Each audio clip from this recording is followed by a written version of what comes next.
But what is not going to be a setback is my man Carl Jha, who is awesome. You like that turnaround, that transition? Carl, my man, how you doing, man? You doing okay? I'm doing great. How are you, Jamar? I'm doing good. I'm doing all right. Yeah, I'm doing good. I'm not going to complain. I'm glad that you could join me, man. I always appreciate these conversations. I always learn something from you in these conversations. Um, I want to hit two topics, maybe three. One, definitely the trade war. The second one has to do with Taiwanese independence and the Philippines. There is, in fact, let's go to the Philippines first since I have the video up. I might as well ask you about it. This video came out, and in the video, they point out this could lead to a major escalation in the Philippines. Now, I don't exactly know what they're saying, so I'm just going to show the flag that being raised over what they're calling, what is the name of it? It's not a shoal. It'll come to me in a moment. But that little patch of land, Sandy K. What is it called? It's literally called Sandy K. Sandy, okay. like the sand beach. Sandy K. Yeah. Sandy K. Sandy K. Okay. Reef. So they have raised the flag over that area, and apparently the Philippines are pissed. Now, will the Philippines end up like Ukraine? It's probably the question that should be asked, right? Because there's no way the Philippines can, in any way imaginable, contest the Chinese. Well, what is going on with that? Well, I mean, after watching Ukraine getting wrecked for 2 years, and Philippines still decides to plunge ahead and be the next proxy, I mean, there's nothing I can say about that. I mean, it takes extraordinary stupidity to follow the example of Ukraine. What we have in the Philippines is we have a group of oligarch families who have been controlling the politics of the countries for forever, pretty much, and before and after the end of American colonization of the Philippines. And right now, before we had Duterte, who for once piloted an independent foreign policy away from the United States, improving ties with China, getting closer to Russia, but he's been punished for it. Right now, he's sitting in. Yeah. He got extradited. Yeah, right. He got extradited to ICC. Once again, proved that ICC is only for brown people. They're obviously not going to get Netanyahu. It's designed for the jungle, right? To get the brown people, not the white people or Netanyahu, people like that. So, I mean, that was an act of revenge by the United States, basically, to make Duterte an example for anybody who kind of defied U.S. Hegemony. And so now we have Marcos, who has been towing the U.S. lines. Not the least reason is because his daddy's ill-gotten fund, something to the tune of more than $30 billion, is being frozen by United States. If he ever want to see any of that, he will have to be in the good grace of U.S. government. And so here we are. Philippines, China, they used to have a gentleman's agreement back in 2014. That was even before Duterte's term. And we just says, okay, we'll put aside our differences. China will allow the Philippine Navy to continue to supply their half dozen Marines stranded on a reef, provided that they do not bring building material trying to do land reclamation project and try to harden the military bunkers, etc. But, of course, Marco claims he had no prior knowledge of such agreement, and he's being, he's making Philippines a linchpin of U.S. Strategy in South China Sea to provoke China, and this is China's response. What China did, that was China's response. So you have first Tony Blinken went over to the Philippines and said, we have an ironclad commitment to the Philippines, including South China Sea. And then you have the latest Trump Secretary of Defense Pete, whatever his name is, Yeah. went to the Philippines, said the exact same thing. We have ironclad commitment to the Philippines. Well, China says, well, okay, let's see what you mean by that. Here is a reef. So here's a reef. We're gonna put our flag on it. And so first of all these islet or natural features in the Philippines, they have been in dispute for over half a century. Yeah. The Philippines entered into the dispute around 1950s when a Filipino businessman claimed that he quote unquote discovered the Spratly Islands, and then he actually founded his own republic, and then Philippine government officially tried to buy him out in the 1970s. So that's how this. Whereas China had always claimed these islands, since the Qin dynasty. So this is how the dispute got started. But what's important about that Sandy Cay is it's a natural feature, and it sits just barely above the sea level during the high tide.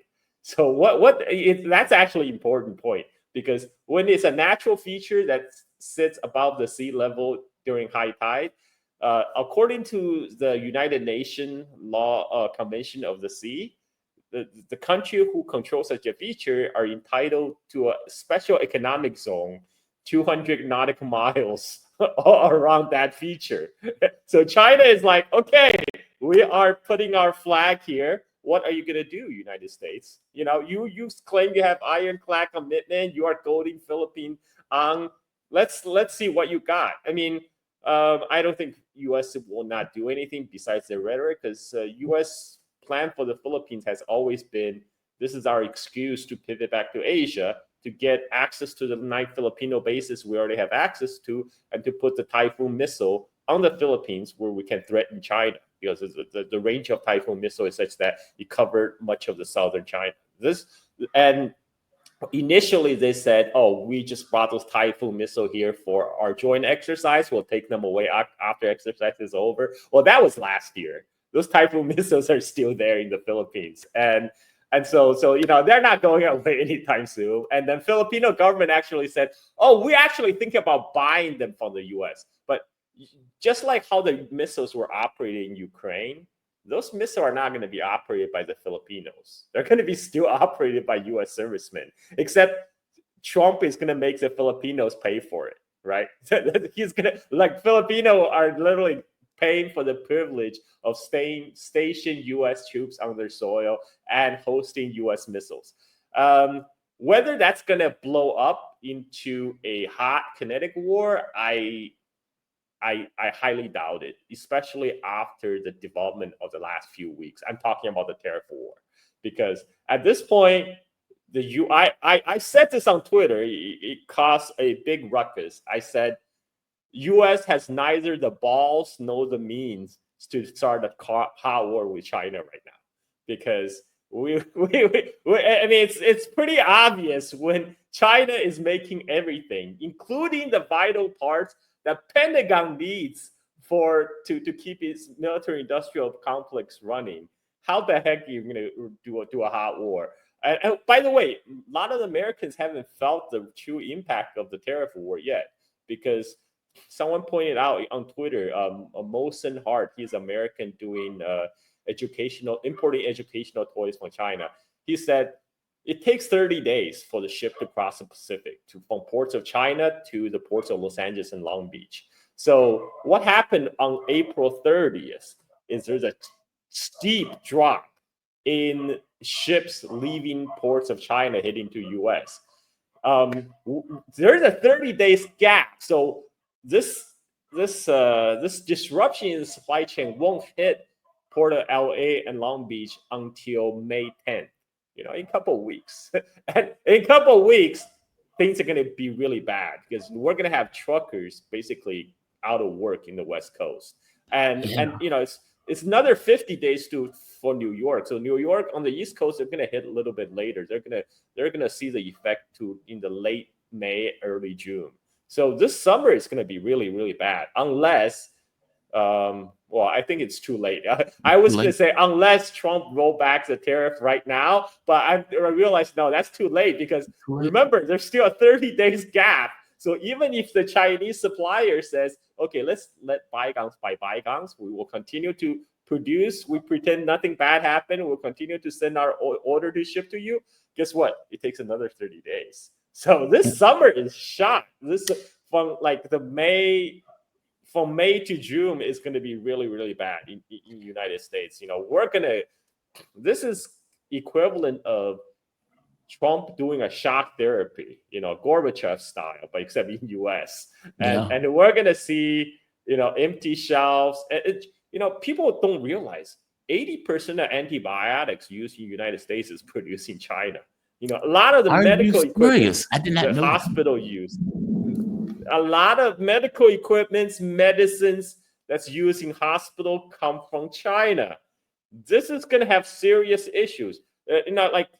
We talked about the tariff war before. I said tariff could be useful to help your domestic manufacturing if you have domestic manufacturing in place. If you don't have the supply chain, what the heck are you going to do, in the time span that you need to actually set up the supply chain? It takes a few years to build out a complete supply chain. I'm being very optimistic here, a few years. I mean, in some industry, it will take probably decades. Yeah. China took 40 years to get where they are now. They built out their supply chain in the last 40 years. Trump is not going to get that done in a few, what he said, 90 days? What he said, 90 days? With Russia, by the way.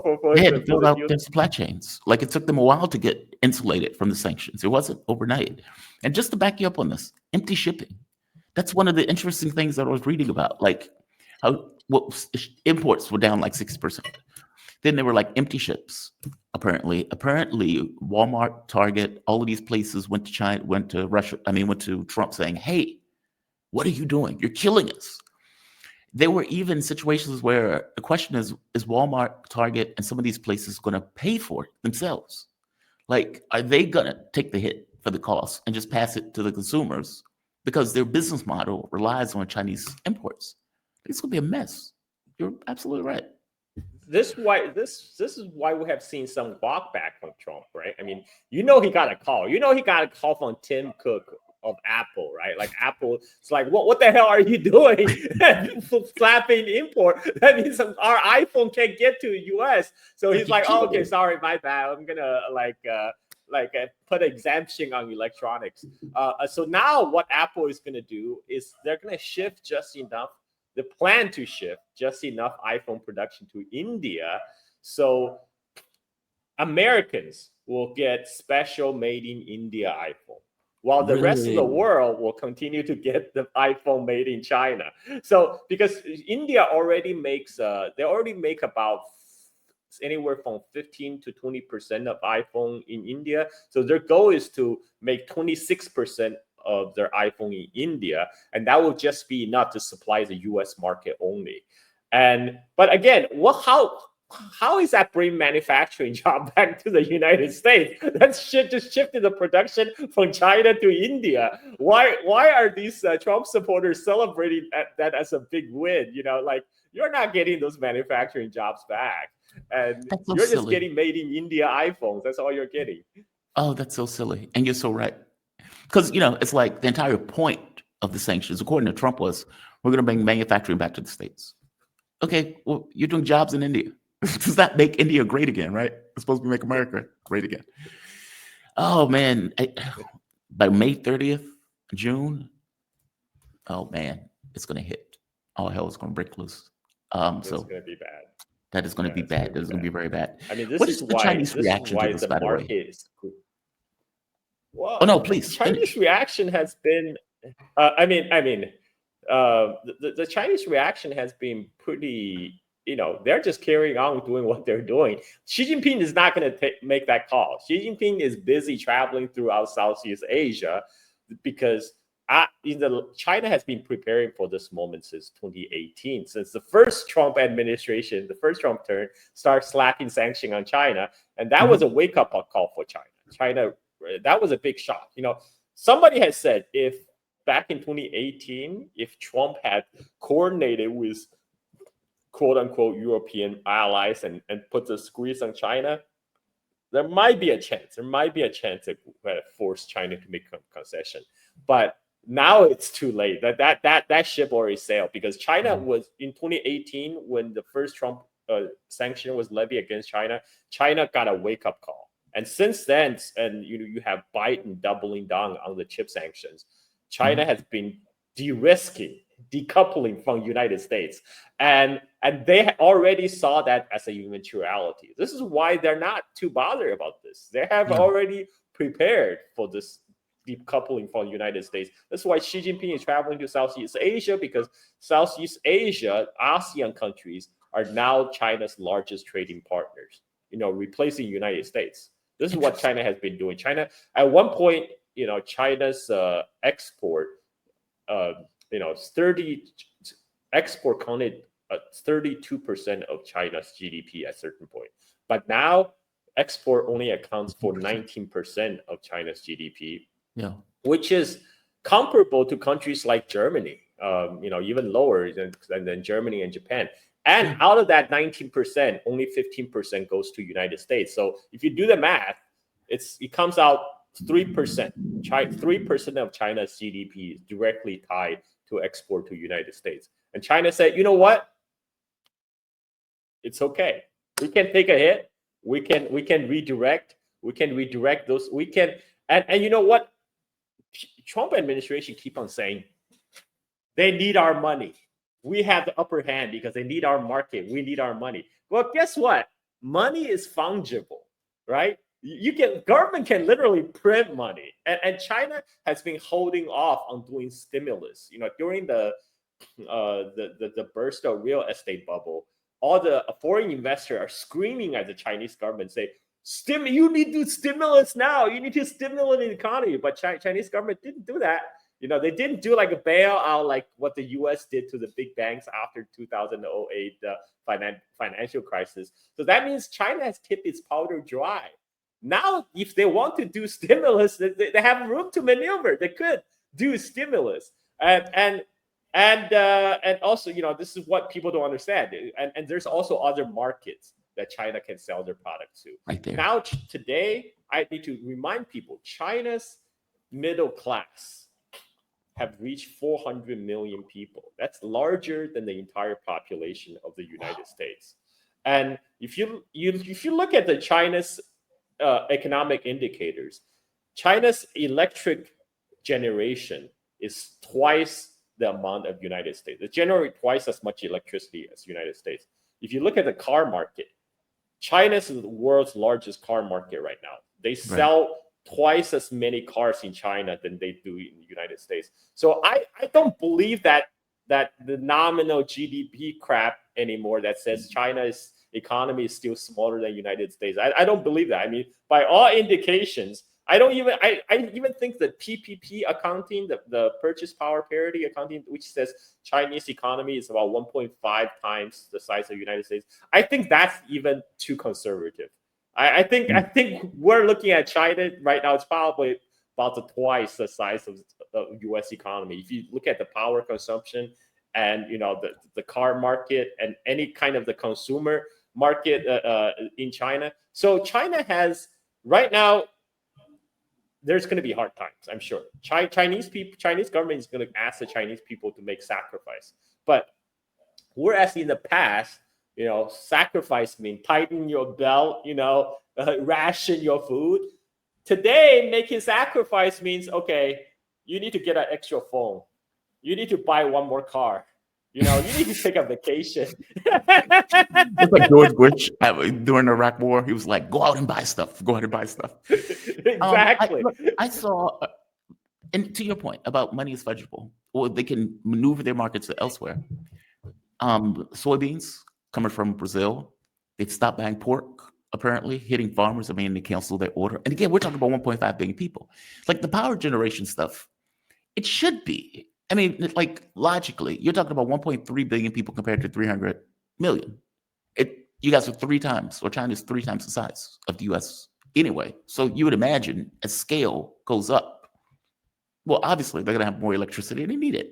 More cars, they need it. The market, by definition, will have to be bigger, especially if you're talking about a larger burgeoning middle class. So that's something that's going to grow in general. I mean, so I don't doubt you because of how big China is in that sense and how big of an industrial base that they have bringing all of those people out of poverty. That is amazing. Um, I think we are in for a rude awakening. And look, even the papers here, the Wall Street Journal talks about how Trump has lost the war, the trade war to China. So it's not just like I put it this way. Xi Jinping seems to be very calm. What's coming out of China is calm, resilience, resoluteness. What is coming out of the White House is a panicky, unclear strategy, like they just stumbled into a trade war. And it's almost as if they had no expectation that China was going to act this way. It's so bizarre. In their Japan, mind, China was just going to be like, Japan, the Ja- no, the, go the for it. Japanese delegate that came to Washington to do a deal that asked the Trump team, okay, what do you guys want? And the Trump team said, what do you have on offer? And the Japanese delegate were completely perplexed. They're baffled. They're like, we came to Washington to find out what you really want so we can find ways to accommodate you. And you came back and asking us what we want? It's like, it almost seems like you don't know what you really want. And this is why the Japanese trade delegations then left without reaching any kind of agreement because they don't really know what the hell is going on. And this is why when the Treasury Secretary Scott Bessent, when he said, "Oh, this is actually we're playing three-dimensional chess. We laid a trap for China. We told people, if you don't retaliate, you'll be rewarded. And now all the other countries going to be rewarded and come to deal with us. And we're gonna form we're gonna tell them not to do business with China." And Japan just publicly said, we're not going to do that. We're not going to sign on any anti-China economic trade bloc because our relationship with Beijing is too important. And this is Japan. This is Japan who, in the past, always go along with whatever U.S. says. Japan is like the good pupil of the United States, right? Like they always follow. If Japan now stood up and said no to United States, that means no country is gonna follow. No country is gonna follow suit now. We're gonna say, okay, let's make a deal. Let's not trade with China, especially when a lot of their countries, many of the countries around the world, their supply chain also depend on China. If they want to do manufacturing inside their country, I'm talking about Southeast Asian countries, where I'm right now, Vietnam, Indonesia. If they want to develop their manufacturing sector, guess what? They need to import machine tools from China. They need to import parts from China. And they're already part of the Chinese supply chain. And United States is asking them to cut themselves off without offering anything in return. They're not coming in to say, okay, here's shitloads of money. That's gonna be enough to compensate you for cutting yourself off from China. Now, United States is not doing that. It's all sticks. It's like, okay, if you don't do what we say, we're gonna put tariffs on you, right? There's no carrots, zero carrots. Whereas China's like, hey, we don't care if you want to trade with United States, it's fine. We actually prefer that you continue to trade United States. So you can take our parts, make these things, and you can export to United States. We're fine with that. In fact, we're very happy with that. And this is why Xi Jinping is in Southeast Asia. He's shoring up these relationships, and he's getting red carpet treatment in Vietnam, in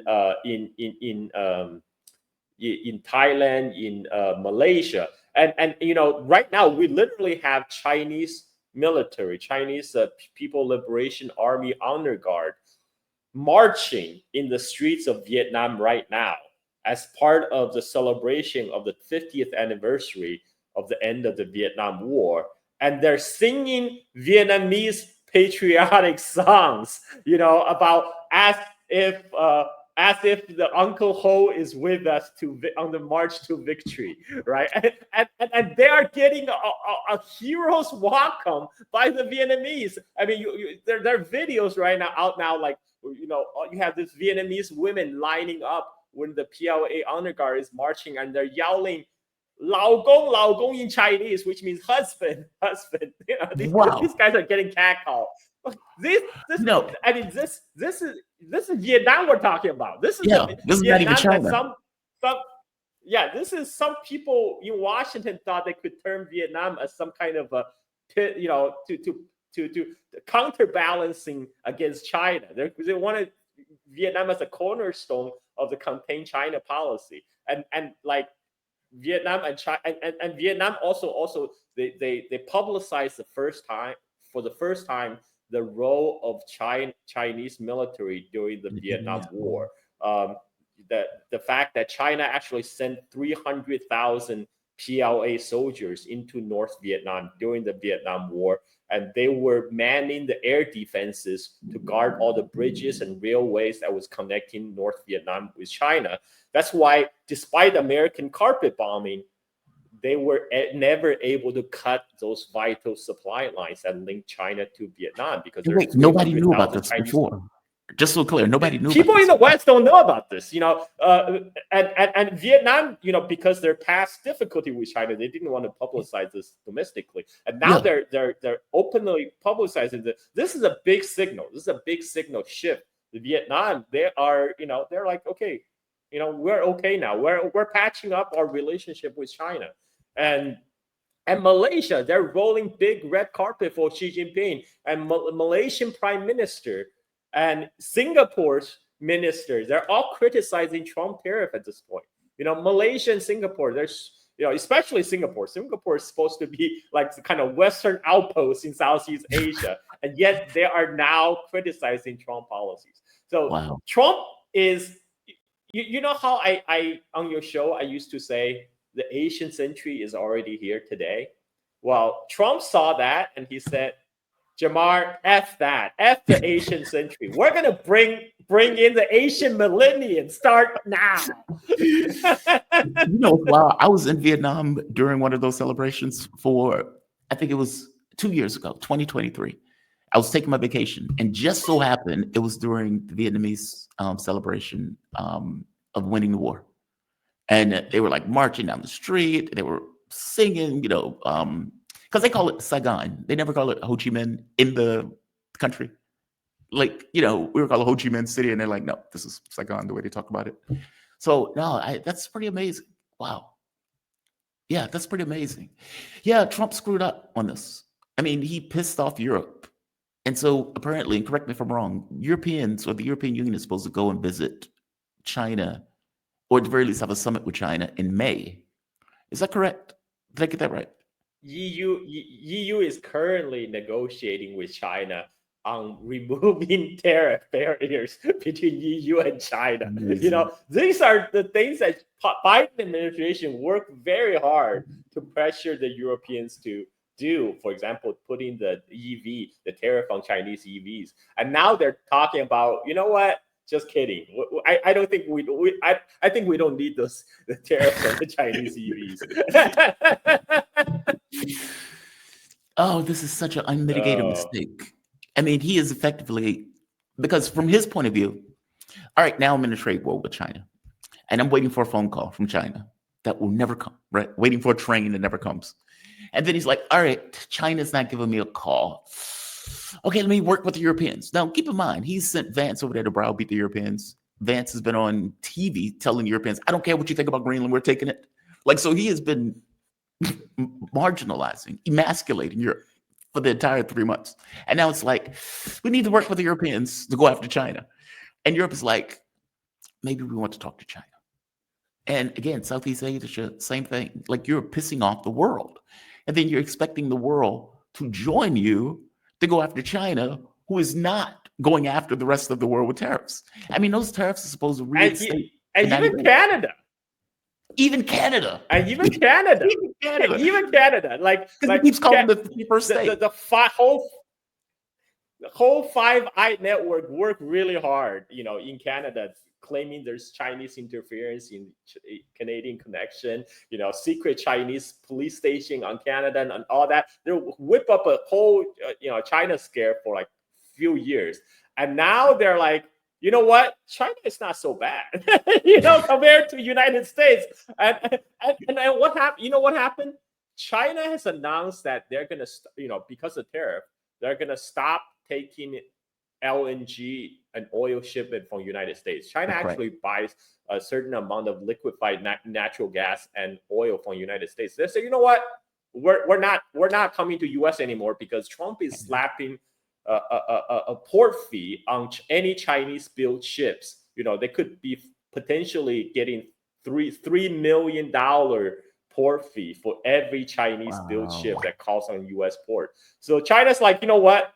Our LNG ships, they're not coming to the US to take your LNG shipment. We're just going to go a little bit further north. We're just going to do it from Canada. So now Canada is making bam bucks selling LNG to China. And China stopped buying beef from United States. And guess who benefits? Australia is now doubling is increasing their beef export to China. So everybody's benefiting right now. You know, like someone pointed out, right now you can build a factory anywhere in the world and getting components and parts from China without 145% tariff.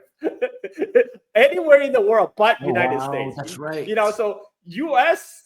So you know, if you really think about it, how that works out, you actually put the U.S. industry in a distinct disadvantage because they're the only ones who are going to have to pay 145% tariff if they want to source any Chinese parts. You know, which, by the way, Detroit Big Three, a lot of the Chinese parts go into the cars made in United States. People don't realize that, but they do, especially the batteries, because China dominates the battery production. And this is why you know, Trump is probably getting calls left and right now. It's like, okay, boss, you need to cool off on this tariff thing. You know, maybe like, you know, just delay a little bit, give us some time. You know, I think what Trump could do, you know, he can just you know, cave but claim victory. You know, a lot of the Trump supporters are going to believe him anyway. How? You know, a lot of the Trump supporters are going to believe him no matter what. I mean, but how do you claim victory in this situation? Like, because everything you said is right. Everything you said is right. And it's a tax on Americans. Like, there was a reporting that Walmart was contacting Chinese businesses saying, hey, you need to cut your prices because of the tariffs. And of course, it's like, no, we're not doing that. Figure it out. Like, Walmart has made a business model selling Chinese products. So is Target. So is Amazon. He has screwed them over royally. And as you pointed out, all of those other supply chains, pork, Boeing airplane parts, soybeans. So Trump in the first term was paying farmers, effectively compensated them because the 1.3 billion people that they were selling to was basically off the table from that point on. Think of 1.3 billion people who pork. Again, the U.S. farmers screwed over, Boeing jets screwed over, Amazon, Target, Walmart, any of those type of businesses screwed over, 145%. Meaning either they mark that up and give it to the American consumer where they have to pay that on that product, whatever that price is, or they just don't sell that product, in which case you get empty boats. The whole trade war not only was unnecessary, but it was based on false premises because they were looking at, Trump was saying, oh, there's a huge trade deficit we have with China, right? But they're looking at the trade figures basing on the import-export figures. Well, guess what? When the iPhone gets exported from China to United States, that counts as China's export to US. But in reality, China only makes about $60 off every iPhone. Majority of the iPhone profit get captured in Apple. So and also GM and also Apple. Apple consistently was selling about 70 million. They make $70 million in revenue in China every year, and those revenue do not get counted in the import export because those iPhone never left China. It just went straight from Chinese factories into the Chinese consumer hands. So right. Those iPhone sales did not get counted in the trade surplus or trade deficit figures. And some people did a calculation. The S&P 500 companies, the big American multinationals, they actually make about $1,100 billion worth of revenue from China, which dwarfs the amount of the direct export, U.S. export to China. Because you have GM. Remember GM from 2009 all the way up to 2023, GM was selling more cars in China than they sell in United States. But those cars do not get accounted into the trade figures because they are made in the GM factories in China and sold to the Chinese consumers.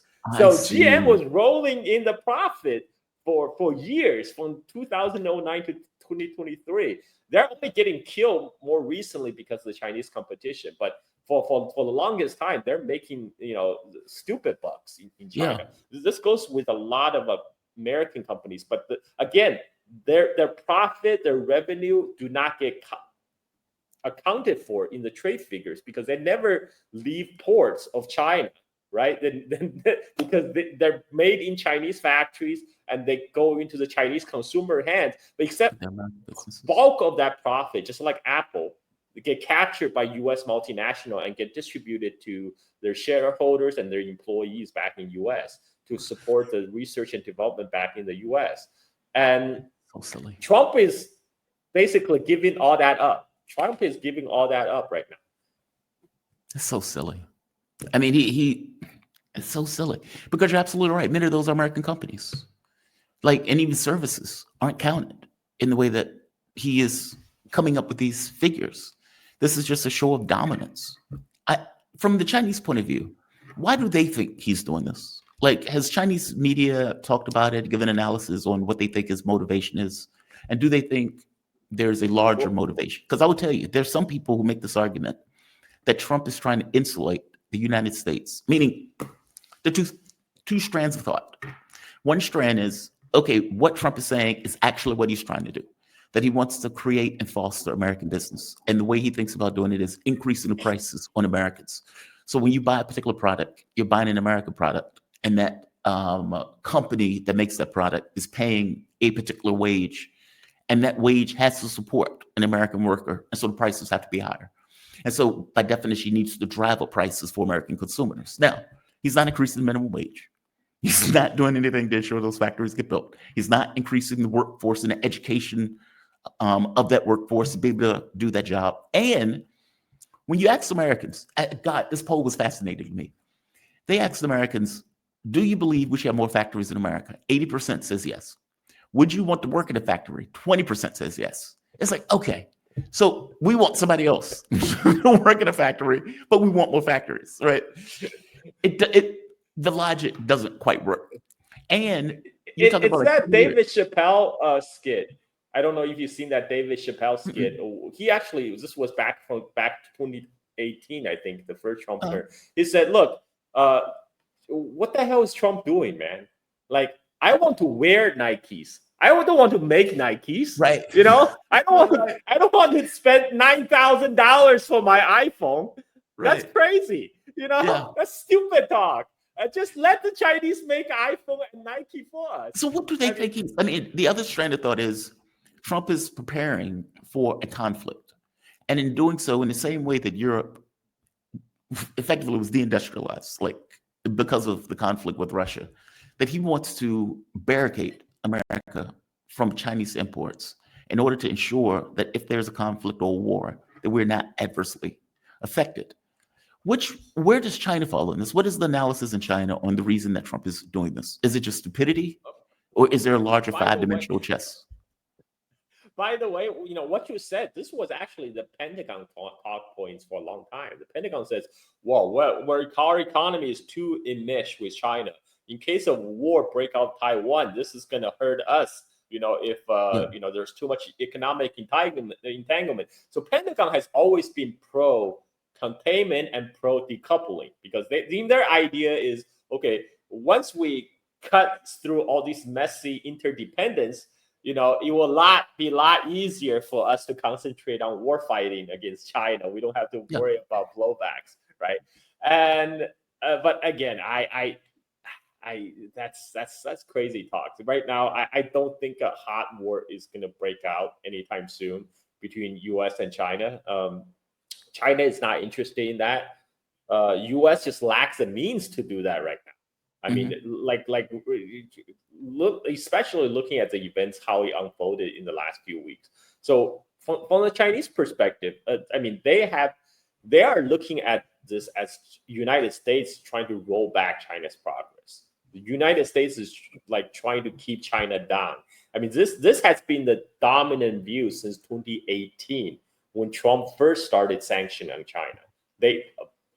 Many Chinese saw that is the United States is worried about its position as a hegemon in the world, and they don't want China to continue to rise, so they want to keep China down. This is why, like a lot of the Chinese internet actually like they're creating funny memes about this, right? They call it, the one of most popular meme is Trump is actually a secret Chinese spy.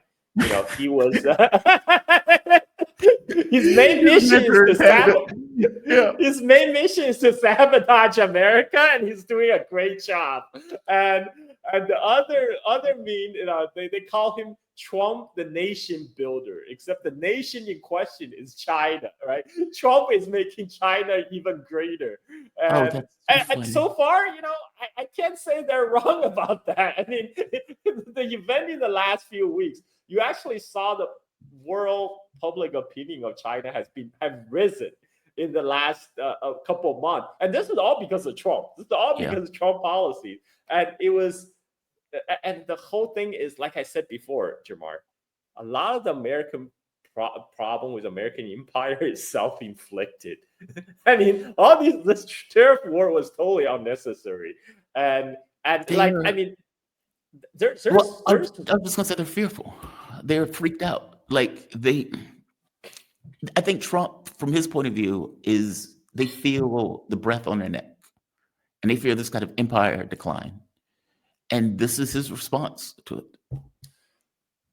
There's one very respected figure in the public intellectual in China who is specializing in international geopolitics called Professor Zhang Weiwei, I think from Fudan University in China in Shanghai. He said Trump actually in many cases correctly diagnosed the problem with the U.S. empire system. It's involved in too many endless wars. It's wasted a lot of resources and its international standing on pursuing those wars. This is why he tried to wind down Ukraine. And Trump also realized, there's a serious problem with deindustrialization in America. That's why he's trying to bring the industrialization, to reindustrialize America. Except all the solution Trump provided just make everything much, much worse. Worse than if he hasn't done anything. And so this is a Chinese public intellectual view of the Trump policies. And I think it's pretty spot on. I mean, incompetence. Rank incompetence. But you know what? There's another view, Jamar, because there were on Twitter, especially people when the Trump announced Liberation Day, there are a lot of people saying this is actually 4D chess because Trump, because what Scott Bison is trying to do, the Treasury Secretary, he knows that the bond, there's $9 trillion of U.S. Treasury that's maturing this year. The U.S. had to pay back, but U.S. obviously don't have the money, so they need to borrow more money to settle the old debt. But what they're trying to do is intentionally crater the stock market, so all the money from the stock market will have to flow to safe haven, which is the U.S. bond. That will bring the bond yield down, bring the interest down. So when U.S. goes to borrow money end of the year to pay the old debt, U.S. will borrow money with lower interest rate. Well, guess what? That didn't pan out because the wait. Say that one more time. Say that one more time. Okay, you lost me. So right now we all know U.S. have $37 trillion now. $37 trillion of national debt. But this is a rolling debt. Every year some old debt come mature and you have to pay, right? So this year there's about $9 trillion worth of U.S. Treasury that's coming mature. The U.S. government have to pay. Of course, U.S. government don't actually have the money. So what they do is they go to the bond market, issue more bonds. to borrow new money to pay off the old debts, right? So the idea of Scott Bison's genius idea, 4D chess, is that he will push the interest rate down by creating the stock market. So all the money leaves the stock market, and normally where they go into the US dollar, go into cash, or they go into the US Treasury. And when that happens, when the money rushes to buy US Treasury, it brings the yield or the short-term interest rate down, right? It will bring the interest rate down. So when US goes to borrow those money to pay off its old debt, US will be paying, lower interest rate on its debt. So that was the genius plan, except that didn't work. That's why he's been yelling at Jerome Powell. That explains why he's been screaming at Jerome Powell. Exactly. This is why as soon as they saw the bond market, it was broken, that there was panic selling of US bond, and that actually pushed the interest up rather than down. That's why Trump start backtracking a lot of these tariff issues, because they realize, okay, their magic is not working, and this is probably brought up by themselves, because a lot of selling from Japan, and because they're putting a lot of pressure on Japan. And what happened was that actually made the Japanese yen go up, and the Japanese interest rate is going up. And for 20 years, Japanese is the first one who did the quantitative easing since their bubble burst in the 90s. So they have been printing a lot of money. They have very low interest rates. So all these hedge funds, they thought, wow, what a great idea. If we borrow shit tons of money in Japanese yen and invest in the US dollar denominated asset, we can get higher yield. We eat the difference. Well, it all works out until it doesn't. When the Japanese interest rate goes up, yen goes up, all these hedge funds realize, holy shit, now we owe way more than we just borrowed. Now we have to pay our debts. And the only way we do that is sell US treasuries. And that that blow the Scott Bison's plan out of the water. And this is why we are in the shit show we are right now. Speaking of Scott, Trump's Treasury Secretary, he really wants to help China out. He really wants to do you a favor. And he comes out with, as to be the biggest balls, like tremendously large testicles, to make this speech. And I was sitting here like, I cannot believe he's making the speech. Like, he's effectively saying, we want to help China. The United States is really just trying to look out for China. We're trying to be a good neighbor to China. And we want to help them correct their economy and correct the way their model of economics in China. He literally says this in the speech. And I want to get your take on this. I was like, the balls on this guy. Like, you are literally having a trade war with China as we speak. And everybody knows that the United States is freaked out about China's potential economic dominance, all up to the point where Obama is trying to pass the Trans-Pacific Partnership in order to attack and go after China economically. And the Trump administration has been trying to do the Asian pivot for God knows how long, but he's stuck in Ukraine, so he can't do it, right? And so his plan is trade war against the world. Okay, listen to what he says here. And like I said, I want to get your take. This is fantastic. China in particular is in need of a rebalancing. Recent data shows the Chinese economy tilting even further away from consumption toward manufacturing. China's economic system, with growth driven by manufacturing exports, will continue to create even more serious imbalances with its trading partners if the status quo is allowed to continue. China's current economic model is built on exporting its way out of its economic troubles. It's an unsustainable model that is not only harming China, but the entire world. China needs to change. The country knows it needs to change. Everyone knows it needs to change, and we want to help it change because we need rebalancing too. China can start by moving its economy away from export overcapacity and towards supporting its own consumers and domestic demand. Such a shift would help with global rebalancing that the world desperately needs. This is absurd. China has 1.3 billion people. the notion that the overcapacity, yes, they're supplying it to the world. I think he's talking about 5% of the world, which is just the United States. You give me your take. Give me your I mean, take. It's like everybody knows, all 5% of us, that China needs to change this their is economy. like the gaslighting to the mass. He just. I mean, look, is talking about making benefit the consumer. You know what benefits the consumer? Have to be able to buy a $12,000 brand new car. That's what you can do in China right now. I was in China. You can buy a very nice car for $12,000. And for $24,000, you can get cars that feels premium. Have tons of features that's not available in cars you get in the United States. This is what is doing good for the consumers. But the problem with Scott Bessent he doesn't know China, and the information he's getting about China is from the likes like Gordon Chan, right? Who has been saying China is collapsing since like 2001. Coming collapse of China, happening any day now. Maybe just next year, around the corner. And this is why he says think like China is trying to export out of its problem. That's not what's happening. China built up its productive capacity over the last 40 years, and right now they're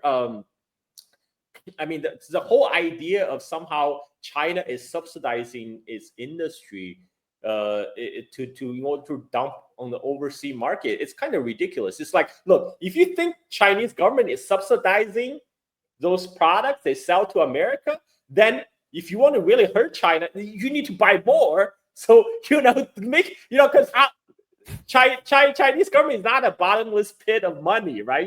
They cannot keep this going forever. You just make them produce, dump more, make them subsidize even more. You will break the bank. That's what Scott Bessent actually did when he worked for George Soros fund. When they bet against the British pound sterling, right? Mm-hmm. I mean, but back in 1997, 1998 Asian currency crisis, the George Soros funds, for which Scott Bessent worked for, they went after Hong Kong dollars. And at that time, China put its foot down. It's like, okay, we are the new landlord of Hong Kong now. We were not allowed you to do this. And they put their foot down and defended Hong Kong dollars. And George Soros funds lost shit tons of money. So I think they never forgave China for that. No. And this is like their kind of revenge, except he's running the U.S. government like he's running a hedge fund. And this is why we're in the big mess we are right now. Carl, man, you're awesome. That's what got you are. And we have a great audience here. They love you to death. You have nearly 600 people listening at this point. Thank you for this. Great rundown. And yeah, I agree with you with everything you've said here today. That is clownish. He is losing a trade war. And as he loses a trade war, he is standing up and saying, we just want to help China. We just believe in helping China. That's all it is. We have no ulterior motive. Okay, dude. He's really saying, okay, please call me, Xi Jinping. Please pick up the phone. Please call me. It's like, please don't call. By the way, in a closed door meeting, he was like, we can't keep this up. This is unsustainable. We can't keep this trade war up. He didn't say that to the public, by the way. He said that in a closed door meeting to other investors and all. Carl Jha, oh God, I don't think I gave you your intro. Let me give it now, your bio. Carl is host of Silk and Steel podcast focused on China and surrounding regions and their history, culture, and politics. You can follow Carl on Twitter at Carl Jha. You can follow his podcast on Twitter at Steel Silk N, the letter N, and subscribe and support their podcast on patreon.com, Silk and Steel Twitter. Carl, is there anywhere else they can find you, by the way? I do have my YouTube channel. This is Carl Jha, so you can look it up. And I do welcome people to check out my Patreon channel because that's where I do a more in-depth coverage of Chinese history from very beginning. I'm already up to like 450 BC. So Are you? I cover a lot, thousands of years of 450 history. BC. Yeah, I already Wow. covered thousands of years of history, my friend. Well, 5,000, from my understanding. I mean, that's what the guy was saying. He was like, what did he say? We said, we've been around for 5,000 years. The U.S. empire will fall and collapse before he said, we'll be here for another 5,000 more. Like, that was their point of view. And I got to be honest, Yes. right? It is, I'm sorry to keep you longer. It is very hard for a country that is like 400 years old, or, less than 400, to kind of grasp 5,000 years. And how does China see the upstart in this? Like, it's very weird. Even the books go for this kind of long political arc. Like, the guy who wrote the book, Three Body Problem, he's talking about the arc of history. Even in Wandering Earth, they're talking about like governments lasting over the course of like thousands of years. We don't think that way. Our terms are like 4 years. It's just fascinating. Thank you. What are you talking about? Quarterly reports, Jamar. Quarterly reports. Right. Right. It's like that stuff is quick. We got to figure that stuff out fast. We don't have time for these kind of long arcs. Carl, man, thank you for this, man. I really do appreciate it. Good shout out to you, man. I really do appreciate it. You have a good one. Be safe. Thank you, Jamar. Always love talking to